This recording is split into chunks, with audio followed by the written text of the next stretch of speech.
Bon, ça vient de tomber, Verstappen a été pénalisé de 10 secondes, il reste deuxième. Alors en gros, ça change rien au classement, donc super. On prend... On refait la même chose à Abu Dhabi du coup, en fait. Sérieux quoi.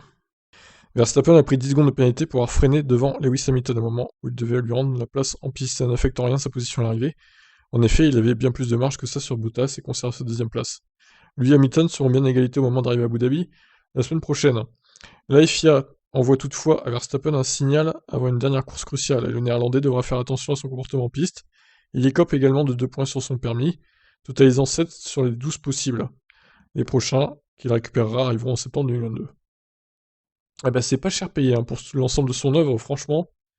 Donc la suite, les commissaires ont entendu le pilote de la voiture 33 de Verstappen donc, et le pilote de la voiture 44 Hamilton ainsi que leurs représentants.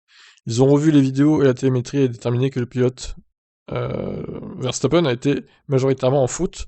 Ont écrit les commissaires au virage 21, le pilote de la voiture 33 a reçu l'instruction de rendre la position à la voiture 44 et son équipe lui a indiqué de le faire stratégiquement. Donc ça veut tout dire. La voiture 33 a ralenti de manière significative au virage 26.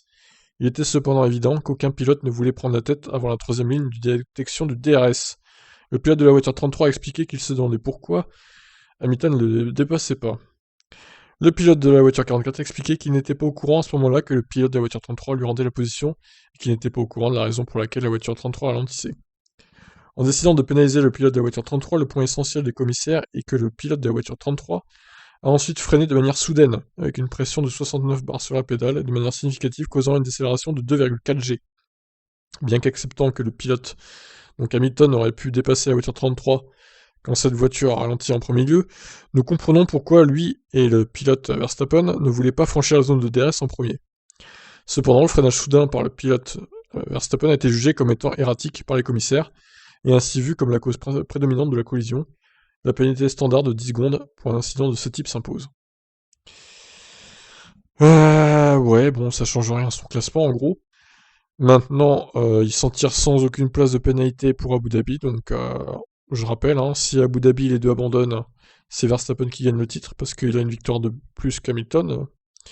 Donc, bah, je pense il va cracher Hamilton à Abu Dhabi. Voilà, tout simplement. C'est mon avis. Voilà, après, on verra ce que ça donne. J'espère qu'il le fera pas en tout cas. Mais je pense qu'il y a de bonnes chances qu'il le fasse. Sauf si vraiment Red Bull domine Abu Dhabi et qu'il a pas besoin de faire ça du coup. Mais bon, je pense que c'est pas cher payé hein, pour tout ce qu'il a fait aujourd'hui. 10 secondes, au final ça fait 15 secondes total de pénalité, c'est pas cher payé quand même. Il s'en tire très très bien. Je vous laisse réagir. Et je ferai le débrief demain du coup, parce que là, je vais me coucher. Flemme. Allez, bonne nuit à vous, ciao.